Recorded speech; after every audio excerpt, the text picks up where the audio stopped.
Heath, please.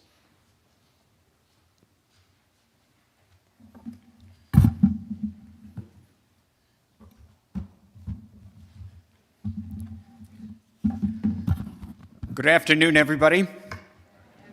My name is Pete Langenhorst. I'm the chairman of the Finance Council, and lucky for you all, this is Parish Financial Report Out weekend, and I get to tell you how the parish finances are doing.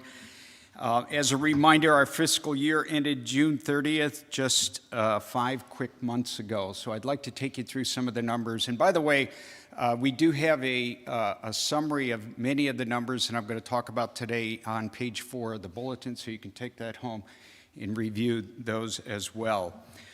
So from an operating standpoint, these are all the unrestricted funds. Our parish operating income, which includes regular mass collections, including Christmas and Easter, for the year was about $929,000. That's a decrease of about $4,000 or about 0.5% from the prior year. Our parish operating expenses for the year came in at about $1.1 million, a decrease of about $63,000 or about 5.4%. So therefore, the parish net operating loss for the year was about $166,000, or about $224,000, or about 25.9% from the previous year. Now, there's some reasons for that, and let me go through that. Our operating income, as I mentioned, $929,000. Basically, the plate income was basically flat year over year. As we are all coming off the COVID thing, our plate income for the last couple of years has remained relatively steady. Our operating expenses, however, have decreased, and several items resulted in that net reduction year over year. Let me just state them briefly. Items reducing the expense include the following. Salaries and benefits were down, ministry expenses were down, and other miscellaneous items such as office operating expenses, conferences, training, advertising, all of those expenses were down. However, we did have some increase in our expense to the tune of depreciation expense. We had some roof repairs, we had new computer hardware and software upgrade, and we had some maintenance and repair expenses, things like security camera and installation, live streaming cameras and installation. But the net of all of that was that we were actually down in our expenses, and that is primarily the result of our operating expense being down. So that's why we had a parish loss. Now, from a mortgage or building standpoint, many of you have asked about the building plan of our new church, so I thought I'd take a few minutes to discuss the approach we took and the progress to date. When we first began the progress, we divided this process really into 4 phases. Phase 1 was to pay off our existing mortgage of this building. Now, 11 years ago, August of 2010, we began with a mortgage of about $4.3 million on this great facility. In fiscal year 2021, we received approximately $750,000 in contributions toward the mortgage reduction, which is fantastic.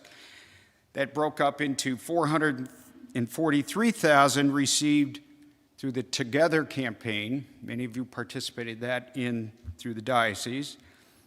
And $307,000 was received directly from parishioners, all of you. So as a result, in May 2021, we made our final payment to the mortgage. Many of you saw we had a mortgage burning ceremony here at that time. So the principal balance of $700,000 and the interest of about $18,000 paid in fiscal year 2021 to pay off the building.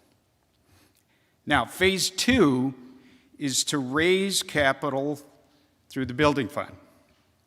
Initially, we estimated our building costs would be approximately $6.5 million to build the new church here. You saw all of the new plans and everything as we rolled that out back in 2018. But this was almost 3 years ago. Now we expect this number is likely 25% higher. with the increases in construction costs and interest rates. In order to better address this building fund and building fund raising, treasury, construction, and ongoing operations once the church is built, a development council was created by Father Bing and is expected to have its first meeting early in 2022. So this development council will now take over the building fund and getting it through to completion. As you can imagine, the management of this process is really no easy task. So after paying off the mortgage in May, we had about $244,000 in our building fund at the end of June in 2021. As of November 30th, just a few days ago, this number is now about $700,000. So we're well on our way to our new church. That's right. So phase 3 will obtain the construction financing and break ground. And then phase 4 will complete the construction and obtain mortgage for the new church. Now you're asking yourself, how much do we need? When can we start? When can we put shovel into ground? That will all depend on the diocese in terms of how much we can grow our building fund into several million, I would assume, and then take over the mortgage from whatever the costs of building the new church would be. So this development council will then take on that responsibility of gaining all those approvals. Just a few other activities that I want to discuss. In 2020, during the height of the COVID, many of you were familiar with what they called a PPP loan from the government. Well, we were able to receive one to the tune of about 90 grand. It was forgiven by the government in 2021, in this fiscal year. So that was a huge bonus to us that many small businesses around the country took advantage of. Also, our fundraising activities only came in at about $15,000 for fiscal year 2021, largely because we didn't have a fall festival then. We didn't have a fall festival in 2020. Now, as many of you had heard, Father Bing several weeks ago told you that we came in at about $90,000 in our fundraising for the most recent fall festival, and that will be included in next year's numbers. But $15,000 was the fundraising activities. So our overall cash position, beginning in fiscal year 2021, we held about $454,000 in the bank, and now we are sitting at about $574,000, so an increase of about $120,000 or 26%. So again, during the COVID time, we didn't spend a whole lot of money. So we were able to put a little bit of money back into the bank. So our cash position is good, all of our accounts are good, and in compliance with what the diocese would like. Now, just a couple other things before I end. WeShare is our online giving platform, and before COVID, we had approximately 18-19% of people involved in online giving. During COVID, and as we stand today, we're sitting at about 51%. So that's fantastic. A lot of you are participating in that program of online giving.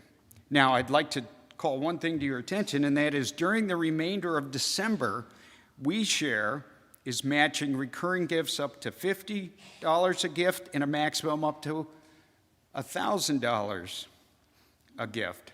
Parish for the new recurring donors, so now is a great time to take advantage of that online option. There's more information in the bulletin should you be interested. And then at the end of the fiscal year 2021, we had about 1,779 families as part of our great parish here. So that's fantastic. So in summary, to say that these last 2 years have been challenging is quite an understatement. COVID hit all of us pretty hard, and we only are beginning to return to normalcy once the vaccine started to be administered at the beginning of this year. Thanks to a quick response of our parish staff, St. Rose has been a leader in the parishes in the diocese to keep Mass available to all parishioners, whether you come in person or we see you online. Now, one final note. After nearly 12 years of leading the parish council, I need to say this will be my final report to the parish. The diocesan policy states that council members have to change and rotate after three-year terms, and for a couple of us on the council, our time is up and we must say goodbye. We will have that changeover early in the new year. It's been an honor and a privilege to lead this group and the parish. Although I've been through pastors Father Mark, Father Don, Father Muir, and now Father Bing, the finances of the parish really have been true and steady. Thanks to all of you, we have completed the payoff of this building and are now in fund growth mode for our next building phase. So on behalf of Father Bing, Father Sam, the parochial and office staff, the finance council, and the parish council, thank you all for your continued support. Your involvement in giving truly make a difference. Thank you.